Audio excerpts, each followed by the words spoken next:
Assalamualaikum warahmatullahi wabarakatuh. Waalaikumsalam warahmatullahi wabarakatuh. Perkenalkan, nama saya Ibu Rosnening Juanda. Alhamdulillah saya dikaruniai anak 3. Satu di sana namanya Hikaru, ini namanya Hiroshi, namanya Hiromi. Wow, nama Jepang ya? Nama Jepang semua. Ya, mungkin apa ya? Kalau mengingat beberapa 1 tahun yang lalu pada saat anak kami Arya Hiromi ini divonis jantung sama dokter, saya tidak tahu mau bilang apa karena pada saat itu akhir bulan Desember 2022 tiba-tiba pada saat itu dia masih umur 3 tahun. Pada saat kita tahu umur 3 tahun itu masa-masa aktif anak-anak, tiba-tiba dia ngedrop, sesak nafas dan dilarikan ke rumah sakit. Deteksi awalnya dokter menyangka itu asma.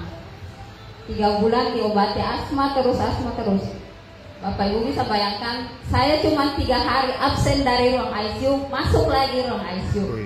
3 hari keluar, saya kira sudah bebas, ternyata 3 hari saja di luar, masuk lagi. Itu terus sampai 3 bulan.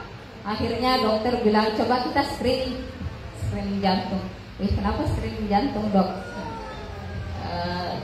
Dia bilang dokter, pernah enggak biru anaknya? Cuma enggak pernah biru. Terus cuma sesak nafas terus aja kan dok selama ini. Akhirnya dokter bilang, kebetulan itu hari dokter Ade, dokter anak, dia bilang kita coba saja screening keseluruhan karena takutnya ada apa-apa. Jadi di screening lah kami, dirujuklah kami ke dokter jantung, Rumah Sakit Wahidin bulan 3 itu hari 2023. Ketemu dengan dokter Isan. Dan pada saat itu di ekokardiografi saya kayaknya bawa hasilnya itu, dan dia dinyatakan positif ASD asialmetik. Dia bocor jantung, katup atasnya tidak ada, gundul Bapak Ibu. Jadi dokter pada saat itu bilang, Bu jangan siap tidak kalau kita operasi dok, operasi yang bagaimana? Dia bilang jalan satu-satunya ini adalah pembedahan Bu, untuk bisa menyambungkan katup jantungnya supaya tertutup. Mungkin kalau ada Bapak Ibu yang ada dokter itu mungkin tahu kalau yang katup atasnya tidak ada kan pasti kosong di antara bilik kanan dengan bilik kiri. Saya bilang tunggu dulu dok, tidak ada jalan lain selain pembedahan itu. Saya bilang dokternya, saya tidak mau kasihkan harapan besar Bu, karena dilihat dari parahnya anak ibu, mungkin bisa dilihat itu setiap kali dia masuk ICU pasti harus dibantu oksigen dan deteksi jantung. Kita tahu anak saya kalau detak jantung normal anak-anak begini kan cuma 120, sedangkan dia melebihi 150, 60, bahkan pernah 180 per detak. Bayangkan, jadi saya kalau dia masuk ICU lagi saya selalu berdoa, cuma satu doa saya, Allah panjangkan umurnya anak saya karena satu-satunya perempuan gitu. Panjangkan umurnya. Itu terus saya lawan, saya berusaha untuk kuat karena anak saya harus kuat juga seperti itu. Jadi setelah ikhtiar maka dilakukanlah kateterisasi waktu itu hari. Saya belum ketemu AFC ya waktu itu. Kateterisasi dan alhamdulillah tidak jadi, gagal.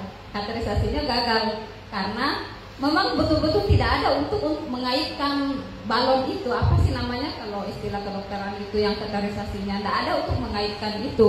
Jadi jantungnya itu loss seperti ini. Jadi jantung itu bagian atas kosong, memang betul-betul kosong seperti ini, tidak ada sekatnya seperti itu. Jadi akhirnya dikateterisasi dan gagal. 2 kali kateterisasi gagal lagi. 3 kali tim dokter dari Jakarta, harapan kita pun lakukan, padahal itu sudah tim ahlinya, dan dari Jakarta tetap tidak bisa. Akhirnya ketemu, alhamdulillah saya dipertemukan dengan Ibu Husnia. Kebetulan Ibu Husnia adalah Ibu Husnia adalah senior saya di guru bahasa Indonesia.